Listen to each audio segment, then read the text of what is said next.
Louvado seja o nome desse Deus tão grandioso, que é o Deus que nós servimos. Muito bom, meus irmãos, estar aqui com vocês, agradecendo pela acolhida, pela manifestação de carinho, viu, meu irmão Cleivson? Muito obrigado. A gente tem um privilégio nessa noite aqui, tem o pastor Sandro. Sandro é presidente da nossa convenção. Por favor, pastor Sandro, fica em pé. Aquele jovem ali, ó, quase da minha idade, mas é jovem. Mais ou menos, né? Que bom, pastor, ter você aqui. Sinta-se à vontade no nosso meio. Muito obrigado pela sua presença. Agradecemos a todos e a todas que nos visitam, a todos os irmãos que estão aqui nesta noite. Eu queria convidá-los para abrirem as suas Bíblias no texto de Mateus, capítulo 6. Um texto muito singelo, muito bacana de ser estudado, de ser refletido, de ser meditado. E eu queria pedir a gentileza dos irmãos que durante toda a nossa reflexão bíblica, você permanecesse com a sua Bíblia aberta, para que nós pudéssemos ler alguns textos da palavra de Deus. Isso é muito importante para nós. A razão de escolhermos esse texto, meus irmãos, porque Jesus, ele era uma pessoa de uma inteligência assim fascinante. E ele entendeu como ninguém que os olhos também fascinam. Os olhos dizem quem a gente é. Por isso que Jesus diz assim nesse texto: são os olhos a lâmpada do corpo. Se os teus olhos forem bons, todo o teu corpo será luminoso. Se, porém, os teus olhos forem maus, todo o teu corpo estará em trevas. Portanto, caso a luz que em ti há sejam trevas, que grandes trevas serão. Que Deus abençoe a sua palavra ao nosso coração nesta noite. Meus amados irmãos, para Jesus, os olhos são essenciais para a vida humana. Naquela época, as pessoas não entendiam o que Jesus estava ensinando. Até porque elas não se preocupavam com aquilo que elas observavam umas nas outras. Por isso Jesus deu tanta valorização, tanto reconhecimento ao olho, aos olhos e também ao olhar. Veja bem aqui, meus irmãos, nesse texto, para a gente entender isto. Jesus, então, está enfatizando os olhos como a janela da alma. Olha que profundidade desse ensinamento de Jesus. Os olhos como a janela da alma. Daí a ideia de que os olhos são a candeia do corpo. É por isso que muita gente às vezes quer viver uma transformação radical na sua vida, mas não a tem. Não a vivem. Porque algumas das mudanças que nós precisamos passa pelo nosso olhar. E é exatamente isso que Jesus estava ensinando. Tem gente que quer receber muitas bênçãos do Pai Celestial, do Deus eterno, do Deus bondoso. Porém, não permitem que Jesus, o Filho de Deus, transforme a sua vida, a sua alma e o seu olhar. Meus irmãos, é indissociável transformação de vida com a transformação do olhar. É indissociável. Esta luz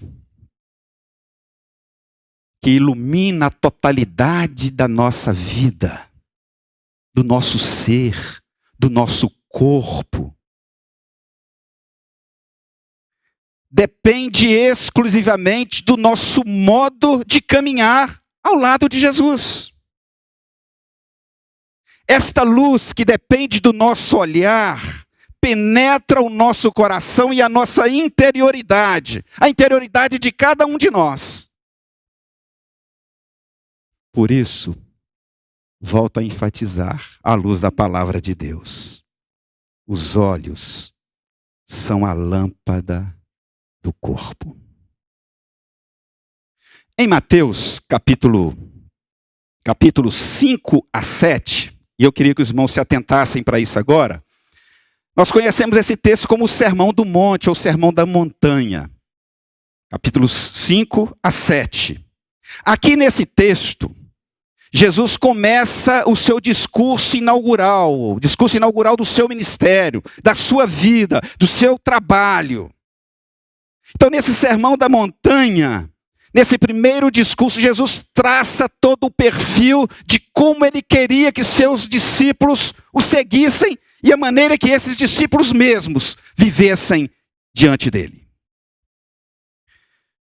Esse texto que nós lemos se enquadra nesse conjunto de textos chamado Sermão da Montanha.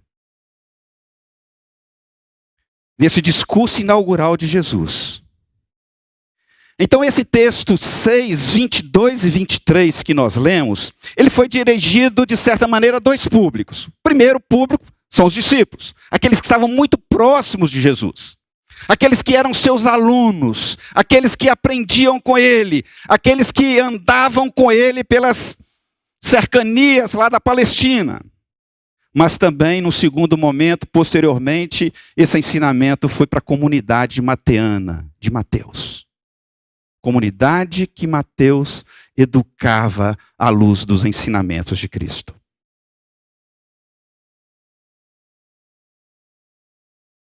Esse texto, Mateus 6, 22 e 23, também está inserido numa coletânea de texto um tanto maior. Nós temos o Sermão do Monte, 5 a 7, que é o primeiro discurso de Jesus, mas no livro de Mateus nós temos 5 grandes discursos. Esse texto de Mateus 6, 22 e 23, é uma pequena partícula dessa primeira parte chamada Sermão da Montanha. Mas as demais partes, os outros 4 discursos, nenhum deles está separado dessa parte inicial. Ou seja, aqui é a base, é o fundamento de tudo aquilo que o discípulo deveria viver. Por isso, essa relação íntima e estreita dos 4 discursos posteriores com essa primeira parte. E aí então nós chegamos nesse texto de Mateus 6, 22 e 23. E nessa parte Jesus então traz para nós como que é o nosso olhar. Como que os nossos olhos interferem na nossa vida. Como que os olhos podem trazer coisa boa, mas ao mesmo tempo trazer coisa ruim. Alguma coisa vantajosa e alguma coisa prejudicial na nossa vida. E como que Jesus fez isso então? Então esse discurso inaugural de 5 a 7 de Mateus contém a proposta de vida. Então se você está aqui à noite e quer ter uma vida transformada, diferente, uma vida impactada pelo poder do Evangelho, você precisa voltar o seu olhar para Mateus, capítulo 5 a 7. É nesse texto que contém uma proposta de vida para todo e qualquer discípulo de Jesus. Esse texto, 5 a 7, esse conjunto textual, legitima de fato quem se tornou discípulo de Jesus. Quem é seu seguidor efetivo. Mas não um seguidor que está distante do reino. Aqui está o segredo. Muitas vezes nós queremos seguir a Jesus distantes do reino, separados do reino, mas isso é impossível.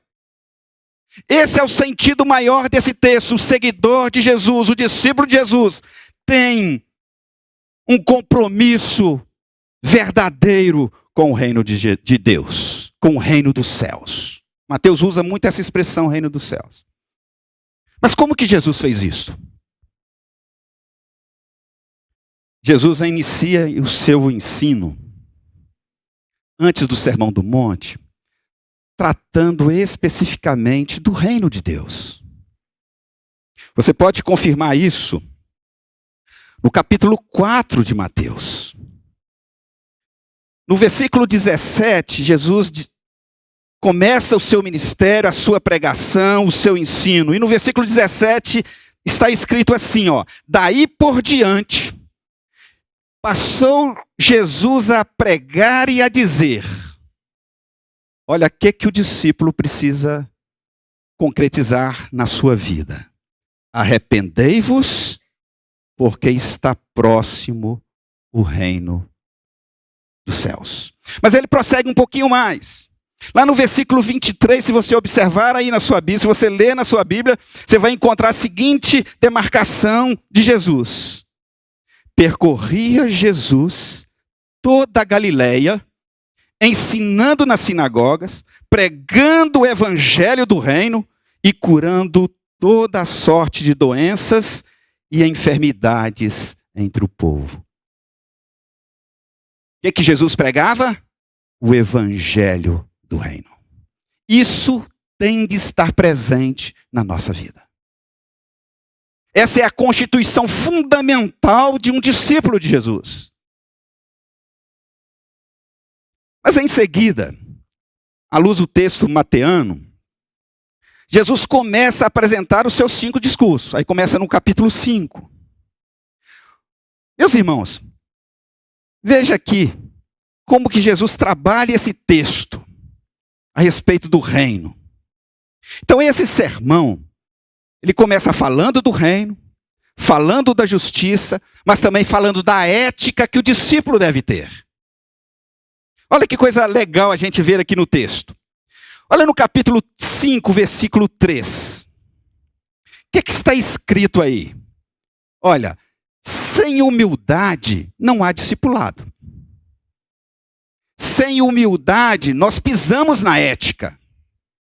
Sem humildade lá do nosso coração, da nossa interioridade, a gente joga a ética na lata de lixo. E Jesus diz assim, olha, bem-aventurados os humildes em espírito, porque deles é o reino dos céus. O reino é um estado, meus irmãos, de felicidade plena.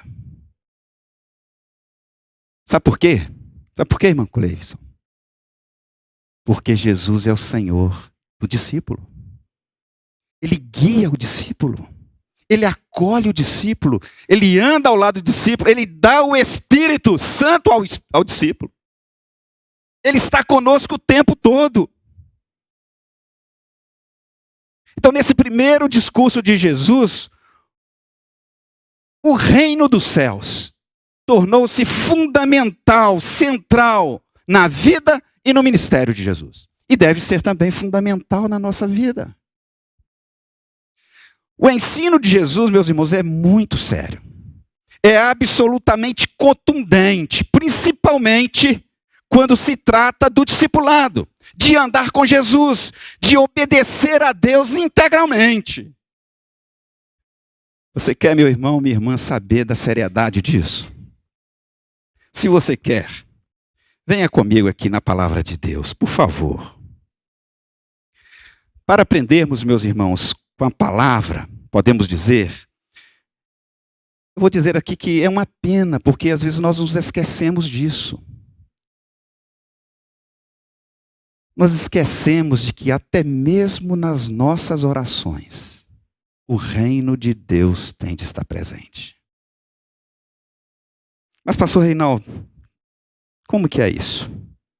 Olha no capítulo 6, meus irmãos, por gentileza.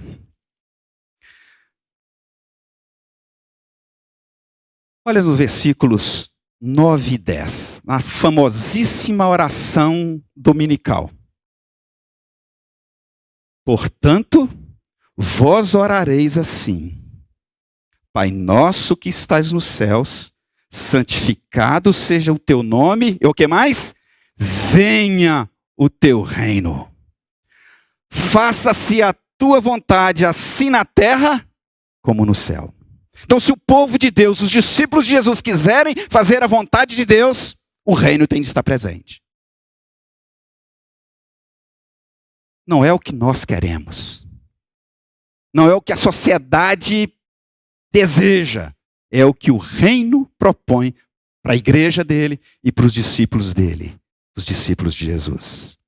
Então o ensino de Jesus é absolutamente contundente nesse aspecto. É muito sério. Mas você quer saber um pouquinho mais? Vai lá no capítulo 7, meu irmão, por favor. Olha nos versículos 21 e 21 a 23. Portanto, não dá para a gente brincar de discipulado com Jesus. Olha o que o texto nos diz. Nem todo o que me diz Senhor, Senhor, entrará no reino dos céus. Mas aquele que faz a vontade de meu Pai que está nos céus. Muitos naquele dia hão de dizer-me, Senhor, Senhor, porventura não temos nós profetizado em teu nome, e em teu nome não expelimos demônios, e em teu nome não fizemos muitos milagres? Então lhes direi explicitamente, nunca vos conheci. Apartai-vos de mim, os que praticais a iniquidade. Em outras palavras, meus irmãos, equivoca-se quem se limita a dizer Senhor, Senhor, sem discipulado.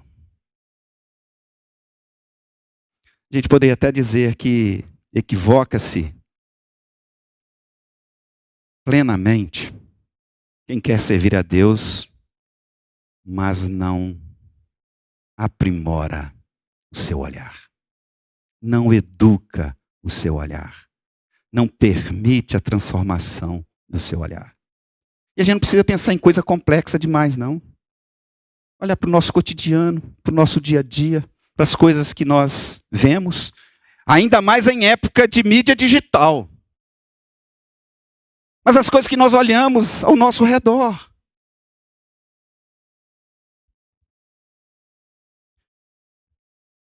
A contundência, meus irmãos, e a seriedade desse ensino encontra-se também num texto que tem correspondência com esse primeiro discurso, que é o capítulo 18. Como são 5 discursos, o capítulo 18 é o 4º discurso. Olha a correspondência, meus irmãos, olha a ligação estreita entre o nosso texto, o texto que nós lemos nessa noite, que traz os olhos como eixo central. Ou seja, Jesus está exigindo que aquele que quer participar do discipulado, que quer ser o seguidor, que tenha uma transformação do seu olhar. Que o seu olhar seja bondoso, que o seu olhar seja de misericórdia, que o seu olhar seja transformado. Olha o que o texto lá no Mateus 18, 9 diz. Se os teus olhos te faz tropeçar, arranca-o e lança-o fora de ti. Melhor é entrar na vida com um só dos teus olhos do que tendo 2 e seres lançado no fogo do inferno. Mas, pastor Reinaldo, tem uma correspondência entre a primeira parte e o 18? Tem. Como que é essa correspondência? Como que é essa ligação? O primeiro discurso, o Sermão do Monte, é para caracterizar o modo de viver do discípulo. Seja um modo de ser externo, mas também o interno. Aqui no 4º discurso, capítulo 18, isso é importante para os irmãos, é um discurso de consumação. Ou seja, você se torna do reino e se efetiva, se consuma como um seguidor, como um cidadão do reino. Esse é o sentido. Então é um discurso eclesiástico, mas também da consumação. Ou seja, quem vive, capítulos 5 a 7, é consumado como cidadão do reino, e isso se concretiza lá no capítulo 18. Jesus mostra isso no relato de Pedro, de Mateus. Como que é isso então? Jesus se dirige de modo particular aos seus discípulos. Isso nós já falamos aqui. Mas agora ele dá uma nova pintada aqui no cenário. Ele abrange também os líderes religiosos. Aí você poderia pensar nos grupos religiosos daquela, fariseus, saduceus e entre outros tantos. Porque Jesus queria inculcar-lhes algo diferente daquilo que eles propunham na sua religião. Jesus queria inculcar-lhes então um projeto de vida do reino, que é contrário a qualquer outro esquema humano, a qualquer outro tipo de sociedade que a gente queira construir. A plataforma do reino é completamente diferente disso. Então o projeto do reino envolve a pureza dos olhos. Envolve a pureza do olhar. E isso é muito essencial para nós. Pureza dos olhos, pureza do olhar. Pureza daquilo que se busca ver. Existe um termo, né, hoje contemporânea, a escopofilia. O que é isso? É o apreço em olhar o outro. E não importa como que o outro se encontra. A gente tem um prazer de ver. Na tela do computador, na tela do celular, em qualquer recurso tecnológico. Na luneta pela janela. Escopofilia. E a gente precisa tomar cuidado com isso. Isso não faz parte da ética do reino de Deus. Nesse texto, Mateus capítulo 6, versículos 22 e 23, os olhos são, portanto, tributativos da santidade. Os olhos são tributativos da pureza, da santidade, da bondade, da luminosidade que deve se expandir em nós cada vez mais. Portanto, o texto afirma: se os teus olhos não forem bons, o que acontece? Todo o teu corpo vai ser ruim. Se os seus olhos forem bons, seu corpo vai ser luminoso. Essa é a dica que Jesus dá para cada um de nós. Se os olhos forem maus, todo o corpo estará em trevas. Então, nessa correspondência que há, meus irmãos, entre essa primeira parte, o primeiro discurso, né, e o capítulo 18, nós entendemos que precisamos cuidar do nosso olhar. Daí a importância de que os olhos sejam a lâmpada do seu corpo. Se os olhos não forem luz, é impossível haver pureza. Ver as coisas fora do padrão divino é impureza. Enxergar o mundo das coisas, os acontecimentos, as pessoas em desacordo com o reino dos céus, tem como equivalência a impureza. Vale então a afirmação do Cristo de Deus, meus amados irmãos, no versículo 23. Se, porém, os teus olhos forem maus, todo o teu corpo estará em trevas. Portanto, caso a luz que em ti há sejam trevas, que grandes trevas serão. Meus amados irmãos, como pode ser verificado? Esse texto de Mateus capítulo 6, ele traz para nós aqui essa ética do reino. Esse novo modo de ver as coisas, cuja referência é essa pureza lá do nosso coração. Quem pode dizer que é a pureza da alma de quem é seguidor de Jesus. Não há como purificar a alma se não se tornar seguidor de Jesus. E o Cristo de Deus, o mestre dos mestres, né? Aquele que foi enviado para morrer em nosso lugar, para nos salvar, para trazer essa perspectiva de um olhar diferenciado. Ele foi extremamente sutil ao falar do reino dos céus, da ética do reino, da pureza do coração de quem segue a Jesus e seu discípulo. E eu quero mostrar isso para os irmãos. Observemos então a sutileza com base no texto de Mateus 6, 22 e 23. Olha, meus irmãos, os olhos têm a ver com o estado espiritual que nós nos encontramos agora. Os olhos são a candeia do corpo que pode dar luminosidade ou não. Os olhos bons são sinônimos de luminosidade. pelos olhos e por aquilo que se vê, o corpo passa a refletir luz e a ser luminoso. Os olhos maus são a expressão das trevas. O conceito que fazemos das pessoas depende do nosso olhar. Depende de como nós olhamos as pessoas e as enxergamos. O olhar preconceituoso, por exemplo, o olhar impuro, por exemplo, pode alterar rigorosamente, negativamente, a visão que nós temos do outro.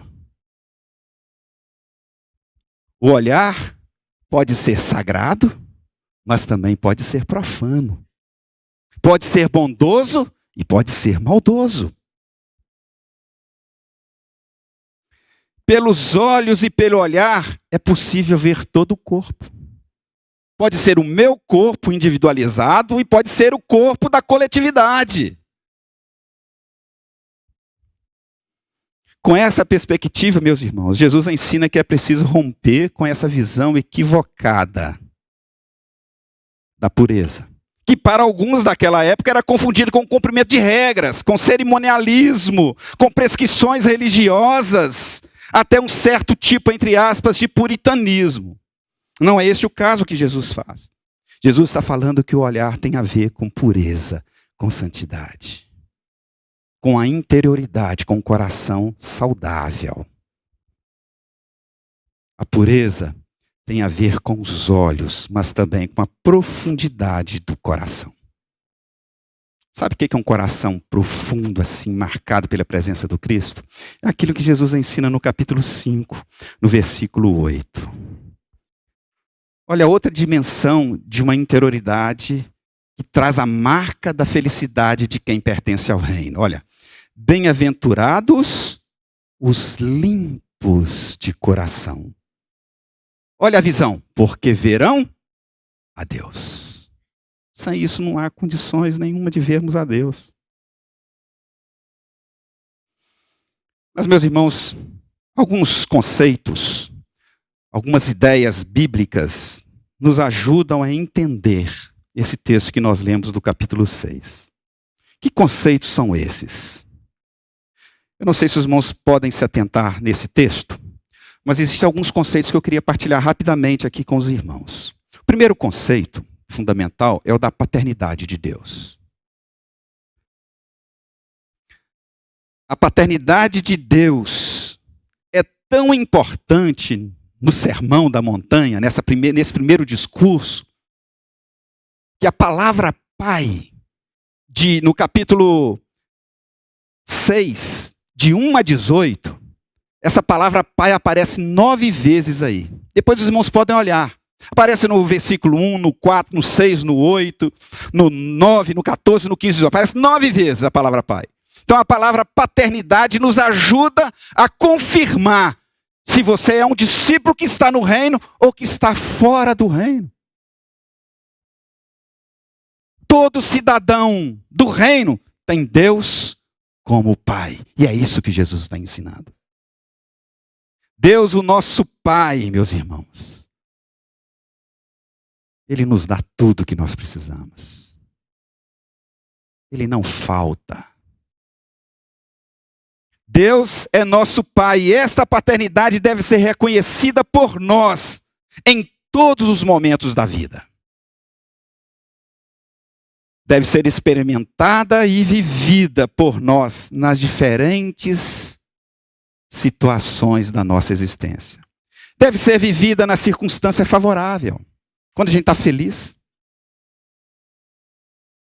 quando a gente recebe uma promoção, quando a gente recebe um dinheiro na conta que a gente não esperava. Olha, essa semana eu fiquei sabendo de alguém que recebeu um dinheiro na conta inesperadamente. Não é muito não, mas imagine você recebendo hoje ou amanhã R$3.200 na sua continha. Sem você imaginar, faz uma diferença. Mas a paternidade também, meus irmãos, deve ser vivida nos momentos adversos da vida. Principalmente, à luz do texto, quando aquela ansiedade por alguma coisa que a gente acha que está faltando, bate a porta do nosso ser, a porta do nosso coração. Faz um estragozinho bem, bem grande, né? Aquela ansiedade que deixa você sem dormir, que rola para um lado, que rola para o outro. Aquela ansiedade que não deixa você ficar concentrado ou concentrada, né? Você tem aquela perturbação na alma. Mas olha o que Jesus diz no texto, meus amados irmãos, no capítulo 6.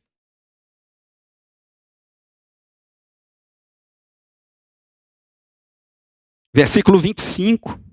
Olha, por isso vos digo, não andeis ansiosos pela vossa vida, quanto ao que haveis de comer ou beber, nem pelo vosso corpo, quanto ao que haveis de vestir.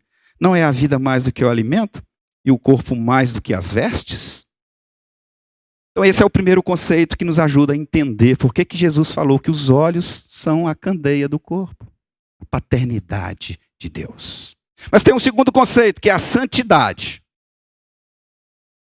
Tem a ver com pureza, mas também tem a ver com santidade.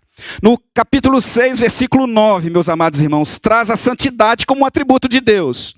Você pode verificar assim, nós já lemos esse texto. Portanto, vós orareis assim: Pai nosso que estais no céu, santificado seja o teu nome. A santidade é um atributo de Deus. E Ele não negocia a sua santidade com nada.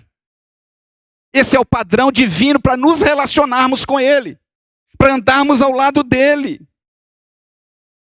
Mas esse atributo aparece lá em 1 Pedro 1,15. Mas como é santo aquele que vos chamou, sejam santos vocês também, em tudo que fizerem. Em tudo que fizerem. Essa mesma santidade também, como caráter de Deus, aparece no Antigo Testamento. O livro de Levítico está cheio de informações, de textos que falam, que afirmam essa santidade de Deus. Tem um texto lá em Levítico 19 que diz assim, sejam santos porque eu, o Senhor, o Deus de vocês, sou santo. Mas meus irmãos, Deus é santo. Pelo fato de que a santidade faz parte do seu caráter, Ele traz esse desafio para cada um de nós. A purificação é um alvo de Deus para a nossa vida. A santificação do nosso olhar. A santificação do nosso pensar. A santificação do nosso coração. Sabe por quê? O chamado de Deus para cada um de nós não é para impureza. Ao contrário. É para a santidade. Está lá em Tiago 4,7. É o 1 Tessalonicenses 4,7. Deus nos chamou para a santidade. Quero fechar essa parte conceitual aqui, meus irmãos, dizendo sobre dois conceitos. Reino e justiça. No Sermão do Monte, no discipulado, reino também é inseparável da justiça. Mas, pastor Reinaldo, como que é isso? Você pode ver aqui no versículo 33 do capítulo 6. Todos nós sabemos de cor, não sabemos? Vamos lá? Buscai o quê? O seu reino e a sua justiça. Olha, reino de Deus e justiça. Por que Jesus atrela o reino à justiça? Porque o reino de Deus é justiça. Não existe justiça divina sem o amor divino. Olha que coisa maravilhosa, meus irmãos. Não existe justiça divina sem um Deus amoroso, que nos ama incondicionalmente. Da mesma forma que a gente pode dizer que não existe um amor por você incondicional se não houver justiça do reino.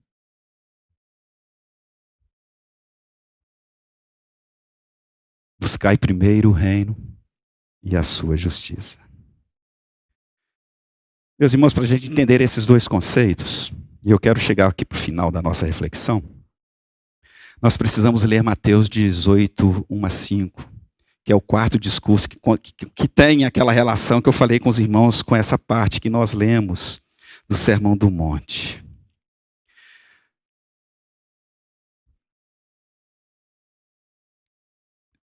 Se atente aqui em Mateus capítulo 18, para uma pergunta que aparece aí saltar aos nossos olhos.